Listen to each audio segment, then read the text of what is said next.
never sure how to start these vlogs with a welcome. But anyway, welcome to this vlog. Today's vlog is kind of special because we're going to travel to Southampton, and for those who don't know, Southampton has a big seaport, cruise terminal, and we're going to take a 7-night Disney cruise, the Norwegian fjord tour on a Disney Dream.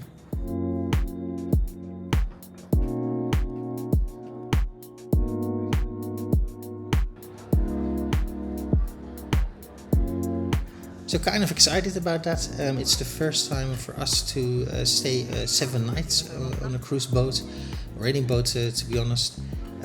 We've done the shorter cruises, the 3-night Bahama cruises, which we found very nice, and the time just flew by. So now we're going to see if we can manage a 7-night cruise, and if we can keep ourselves entertained for that time. So if you're new to my channel, I'm Chris. I travel a lot. I travel with my wife. We enjoy traveling and seeing lots of places, but also familiar places to us. We started vlogging about almost a year ago now, because we have so many memories that we have made, but we forget.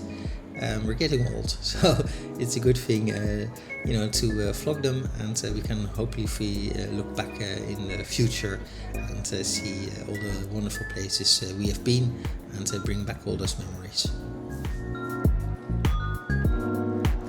So the more frequent viewers will notice that we tend to start off at most of our travels at Amsterdam Schiphol Airport. This is because we live just down the road from the airport. I actually grew up also in this area. My mother worked for the KLM, so that's where my my love, my passion for aviation and travel sort of originated from. Yeah. We're in luck. It's not too busy today. It's height of the summer holidays here in Europe at least. But no, it's quiet. I think maybe most of the charter flights go early in the morning, and it is early in the afternoon now. So maybe that's is our saving grace. Today we are flying with KLM. So here at the airport we're going to do the self-check-in, and then I think we're going to even send off our bags ourselves in the machine, so we'll see how that goes. So the bag drop machine was very easy to operate. You scan your boarding pass, it verifies your identity, it prints out a baggage tag for you, you stick that on, and it closes the gate, and off your bag goes. So it went very well. However, I must say that we did this a couple of months ago, I think, and nothing was working well, wasn't scanning correctly. So I think it's one of these things, if it works well, it works well, and if you have a small problem, then it's going to be very frustrating.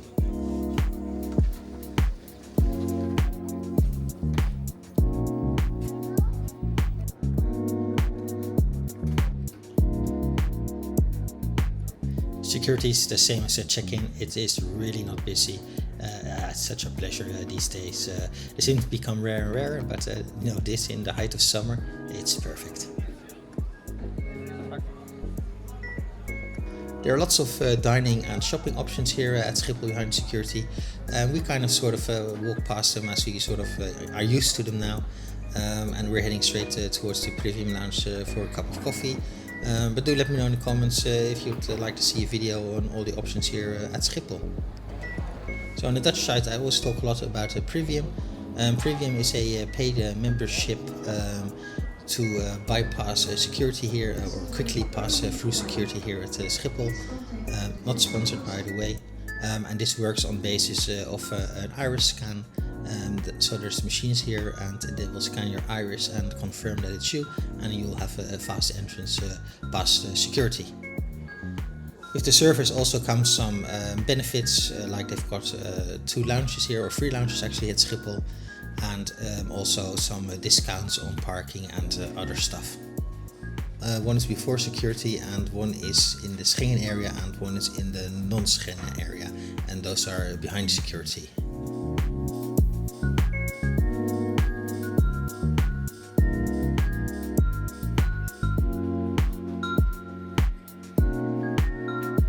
I think the Schenge Privium Lounge is the better of the two here behind security.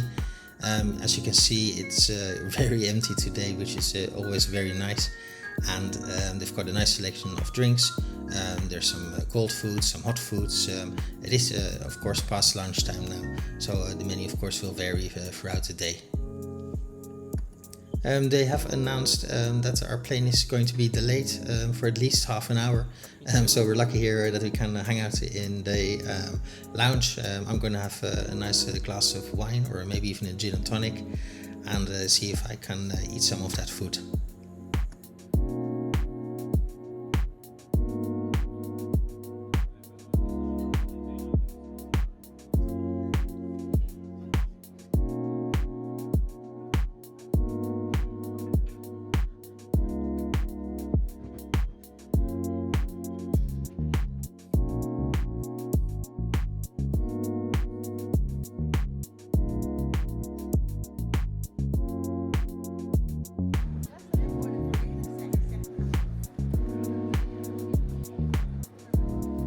So this flight is booked with the KLM and paid to the KLM. It's handled by the KLM, but the actual plane we are going to be flying on and the crew is from Eastern Airways. So I guess KLM has a wet lease arrangement with them for this route and maybe some other routes, probably due to shortage of aircraft and crews. So it's a nice one for us. We get a sort of a bonus airline, which I didn't count on flying this year.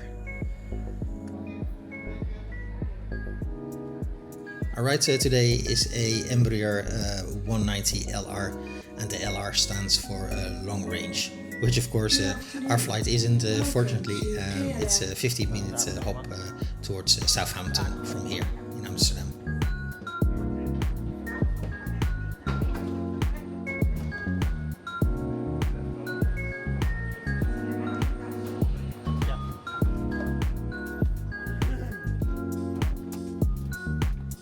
The airplane is showing its age. It's quite worn now, but it's going to get us there. The cabin itself is in a 2-2 seat configuration, which is always good if you're just flying with one other person. Little did I know at this time that this flight was not going to make it on my favorite flight list, and absolutely made it in my top 5 of worst flights list. So why was this the worst flight that made it in my top 5 worst flight list? Basically, there were kids sitting 2 rows ahead of us, screaming and shouting throughout the whole flight, and then there was another little angel sitting on his mother's lap across the aisle from us, also screaming and kicking the seat in front of him. So yeah, this is really why it was really bad. It's a small aircraft, it was all very close by, and nobody really enjoyed this flight. On top of that, the heating was on, basically on sitting scorched earth. Even the stewardess herself complained about it when she came around with the drinks. So yeah, it was. They managed to make a very unpleasant flight in this short hop towards Southampton.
Maybe this is the right point to explain why, despite living very close to Schiphol Airport, I rarely fly in KLM. It's basically because the pricing for the premium products is just basically outrageous compared to the competition.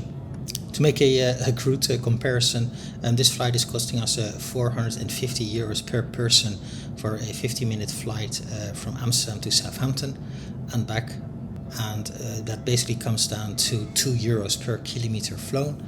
And our first class flight on British Airways a couple of months ago basically came down to 30 euro cents per kilometer flown.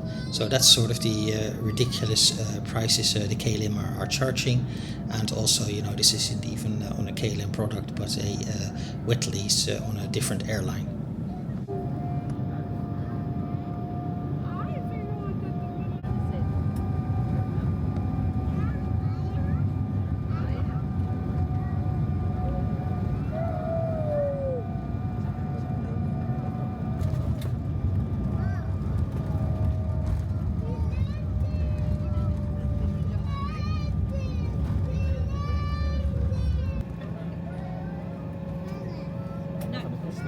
Welcome to Southampton, the local time here.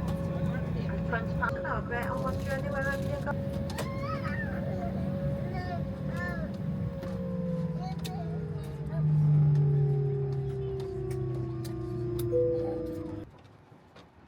Well, that was the slowest 52 minutes of my life, I think. I think everybody's glad that they could get off the plane. I love little airports like this here in Southampton. You use the stairs of the plane, it's a short walk towards customs and the baggage collection. Everything goes very quick.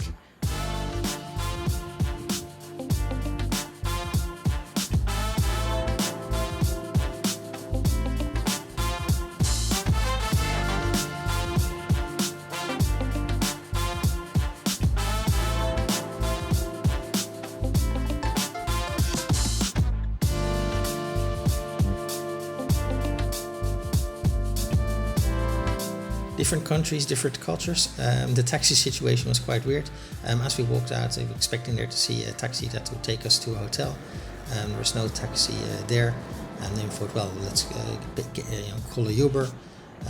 Uber's going to take 17 minutes, and the pickup location was at a strange spot, not here at the airport, but sort of behind the parking garage. So we cancelled the Uber and investigated a bit more. So basically, as we blasted out of the front entrance of the airport, we missed that there's a booth there where you have to order a taxi. So I went back into the airport, and there was a stand or a booth there. There was a queue of people there, and that's where you had to order a taxi, or they would order a taxi for you. So as I was first out of the airport, I now was last in the queue. So I had to wait about 15 minutes before it was my turn. And then they order actually a cab for you. You give you information, how many suitcases, how many people, where you are going. And then you sit down and wait for your taxi to come. So we still had to wait about a half an hour for our taxi to come. It got us to the hotel, and in hindsight it sort of makes sense to me now, because Southampton, of course, is a massive cruise port. So thousands upon thousands of people each day are traveling there to the cruise ships from their hotels, from the airport, from the train stations. It's a very big business. So I guess this is some form of regulation that keeps everybody in work, and that the trips are fairly distributed among the drivers.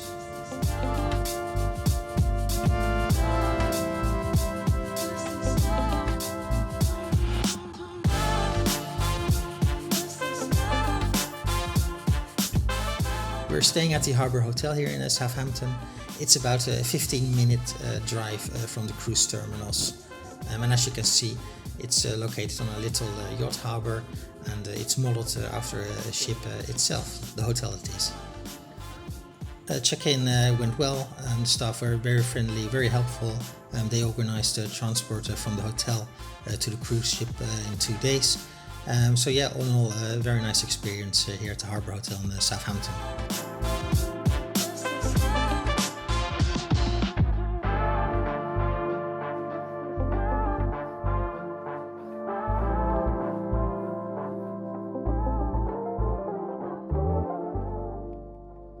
It is a very nice hotel and a very nice room to match.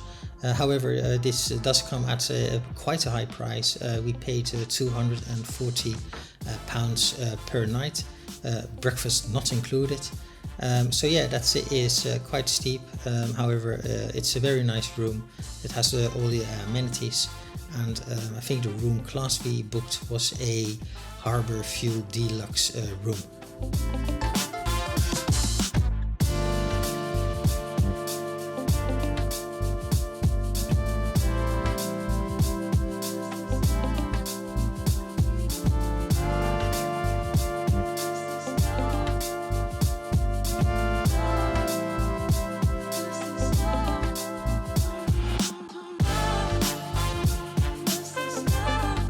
Very odd, but also very nice. They do include gin into the room. There's a decanter there with some gin in it as you enter the room. And actually it's a very nice touch. In the evening they come by and bring you ice and some fresh lemon to make yourself a gin tonic. I always thought that rum was the drink of choice for seafarers, but here we get a nice glass of gin. Also in the room was a pair of binoculars, so as we are sipping our gin, we're going to look at the yachts out there in the harbour.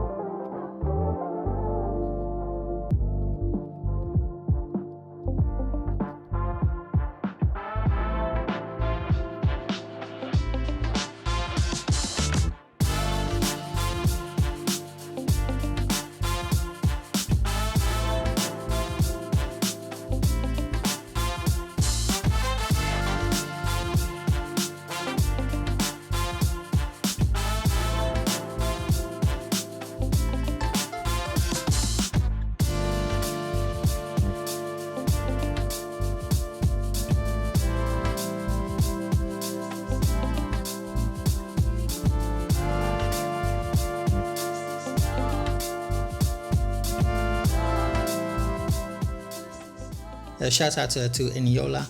Sorry there if I butchered your name. A fellow YouTuber. He was there at the harbour. We had a nice little talk. Very nice young man. So hope you're doing well.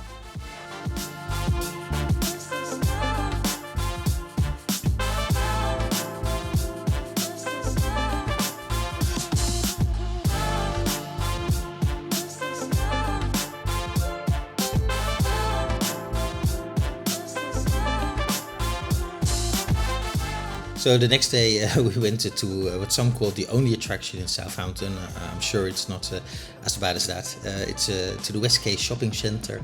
It's a big shopping centre near the harbour. We took a Uber to get there, and we walked around the shops, had a nice meal at Wagamama, and also outside of the shopping centre there were still the old Southampton defensive walls from the 13th century, which was also very interesting to see.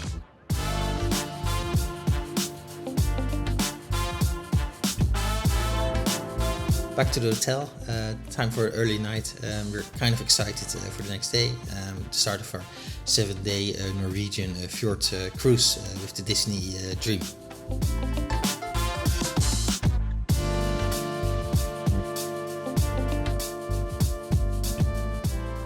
The hotel had a car for us to take us to the cruise ship. Unfortunately, we decided to depart an hour earlier, at which they didn't have a car available to take us. So we took a taxi towards the harbour and towards the Disney cruise terminal here in Southampton. So why a Disney cruise? I can imagine some of you are asking. We've done 2 Disney cruises before, actually by chance. The first one, it was a 3 night Bahamas cruise in Florida. We enjoyed it so much, we did it another time. And when we saw that there was the Disney Dream was coming to Europe for a 7-night fjord cruise, which we also enjoyed, we thought, well, we like the ship, we like the product, so let's do it. Boarding the ship is straightforward, and they assign you a port arrival time before the cruise. That is the time when you have to appear for your boarding group at the terminal. You can imagine that there's thousands of people boarding the ship, so there needs to be some structure in that. When you arrive at the terminal, porters will take your luggage, and you won't see that again until on the ship at your cabin where they will deliver it. Then it's pretty much as an airport. You still have your hand luggage sort of that you can keep with you. You check in, they check your documents and your passport, and then you go through an airport security where everything gets scanned and you get scanned. That's it. You're free to go on board. If you are an early arrival at the port, the rooms most likely will not be released yet. You will have already gotten your room number, but might not have access to your room, as they're on a tight turnaround and still might be cleaning it. But that I think is at 2 o'clock. The rooms are released in the afternoon, and you're free to go to your cabin. Then there's one thing that is required for you to do this afternoon. At a certain time there will be the safety drill. Everybody has to then go to their assembly stations. You have been assigned a assembly station number, and that's where you have to go to. This is in case of emergency. Now you know where you have to go to. There's a short presentation there, and after that it really is time for the holiday to start.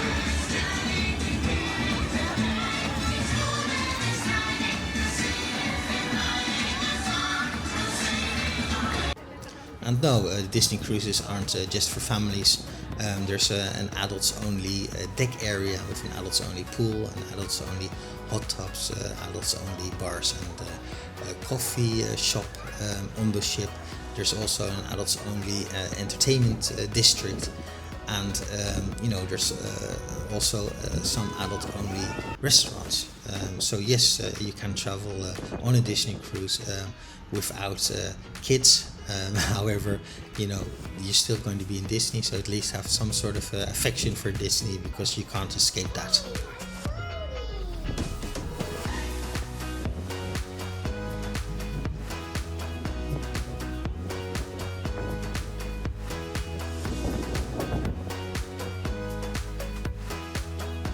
Our room was a family veranda room. Veranda stands, that's the balcony basically, and the family room is a bit bigger than the standard cabin. By cruise ship standards, these are pretty good sized rooms, to be fair. We think it's perfect for 2 people. For family, of course, it's always going to be a bit of a squeeze. It's got a separate toilet, which is very good, and separated, from the bathroom. King size bed, or actually I think it's a queen sized bed. It's got a sleeping sofa, a little fridge, a TV. It's very comfortable in the room, and it has a nice balcony.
Disney cruises are known for their good dining.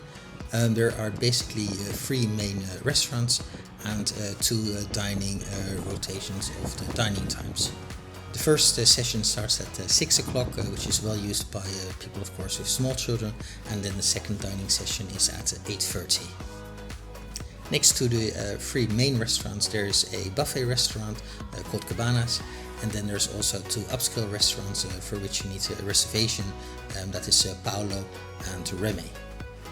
Your dining reservation is predetermined. You'll be assigned a restaurant where you're going to start the first night, and then every night you'll be assigned a restaurant, one of those three.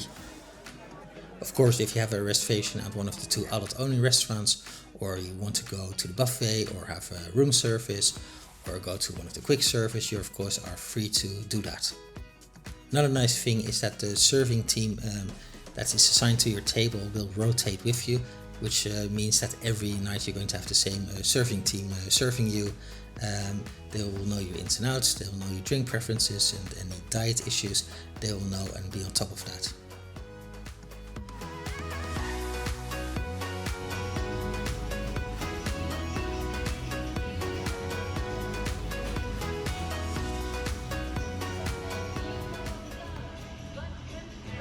This concludes the first part of this two-parter vlog. The next vlog will be up in 2 weeks' time after posting this one, and there we're going to take you to some of the stops there we're going to take in Norway, and we're going to show you much more of the ship, and we're going to review Reme, the fine dining restaurant, and we're going to take you back on the flight back to Amsterdam. All that in the next vlog. Thank you for watching this week, and hopefully you enjoyed it. Like if you liked it, comment if you have a comment or a question, and we'll see you next time. Bye bye.